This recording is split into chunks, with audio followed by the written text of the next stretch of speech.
आज बजट भाषण पर आपने मुझे बोलने का मौका दिया। मैं संपूर्ण होशंगाबाद, नरसिंहपुर, रायसेन की जनता जनार्दन की ओर से, नर्मदा माटी की ओर से आपका आभारी हूं। और आज इस बजट में जो श्रीमती निर्मला सीतारमण जी ने मोदी जी के नेतृत्व में जो बजट दिया है वो विकासमुखी, सर्वव्यापी और सर्वव्यापक है। हर वर्ग का कल्याण के लिए, चाहे महिला हो, युवा हो, किसान हो या गरीब हो।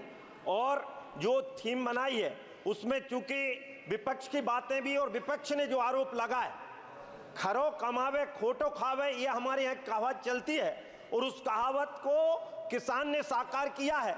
लेकिन एक कहावत जो हमारे विपक्ष पर आज हमारे देश की कहावत है कि करे न खेती परे न फंद, इस कारण ये मूसर चंद, और इन्होंने कभी खेती नहीं करी है और इसके लिए इनको किसान का दर्द नहीं पता था।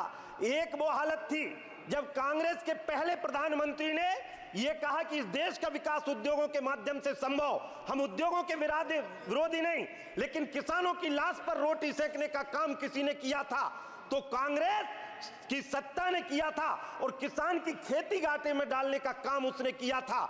हमारी सरकार जो मूल 4 थीम पर काम कर रही है कि किसान की लागत को कम करना, उसके उत्पादन को बढ़ाना, उसकी मूल्य की गारंटी होना, और जब कोई उस पर प्राकृतिक आपदा आ जाए तो उस प्राकृतिक आपदा में उस संकट की रक्षा का काम सरकार करे। और इन चारों आयामों में माननीय मोदी जी ने सफलतम काम किया है, जिसके कारण अब मैं दावा कर रहा हूं कि कांग्रेस के जमाने में मेरा किसान खेत छोड़ चुका था, खेती से दूर भाग रहा था। कोई भी किसान अपनी बेटी का विवाह किसान के घर में नहीं करना चाह रहा था, कोई भी अपने बेटे को किसान नहीं बनाना चाह रहा था।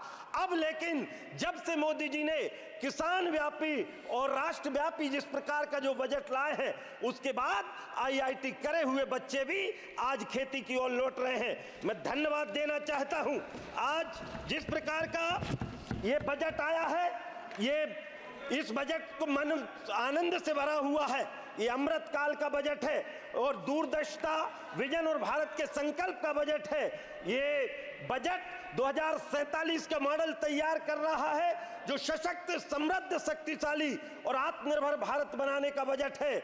आज इस बजट के माध्यम से जहां हमारी कृषि की उत्पादकता पहली प्राथमिकता है, और पहली बार आज तक का सबसे बड़ा बजट 1,52,000 करोड़ केवल किसानों के लिए देने का काम किया है।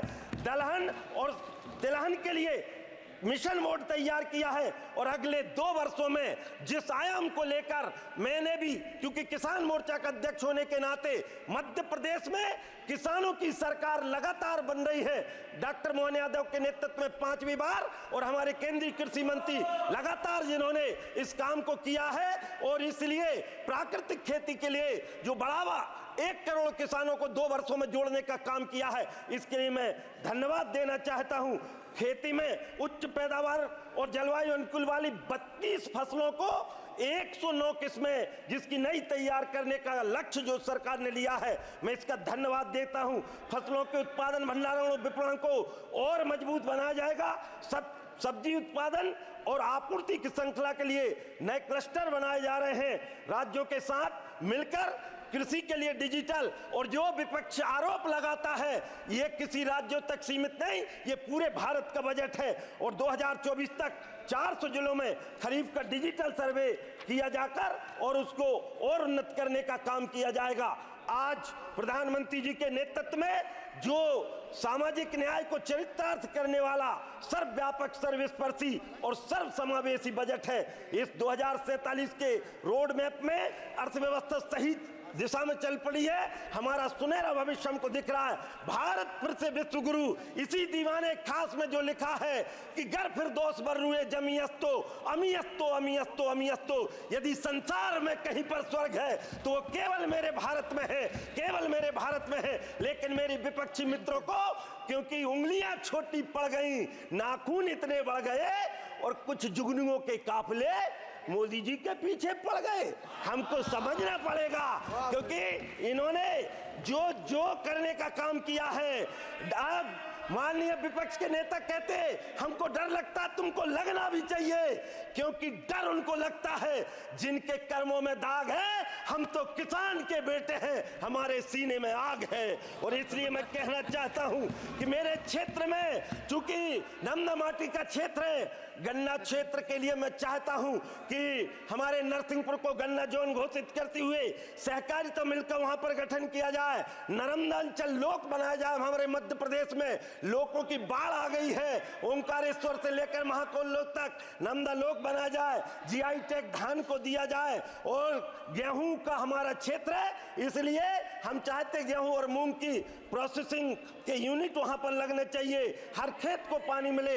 इसके लिए छोटे छोटे स्टॉप डैम हमारे बढ़ने चाहिए और पर्यटन विकास की दृष्टि से आगे काम बढ़ना चाहिए। और इसके लिए पचमढ़ी को ज्यादा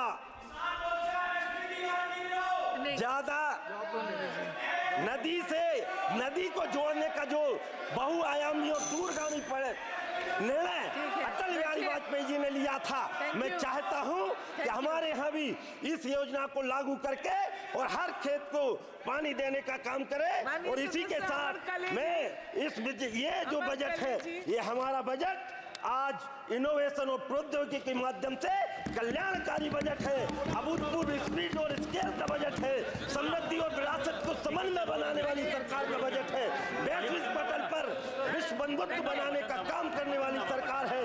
इसलिए सबका साथ, सबका विकास, सबका विश्वास, सबका प्रयास और सबका ध्यान और सबका उत्थान, यही है हमारे राष्ट्र का अनुत्थान और मोदी जी का अनुत्थान। मैं चाहता हूं इसी के साथ भारत माता की जय। अध्यक्ष महोदय ने धन्यवाद दिया, धन्यवाद देते हुए मैं जय जवान जय किसान और वंदे मातरम, जय बलराम, नर्मदा मैया की जय।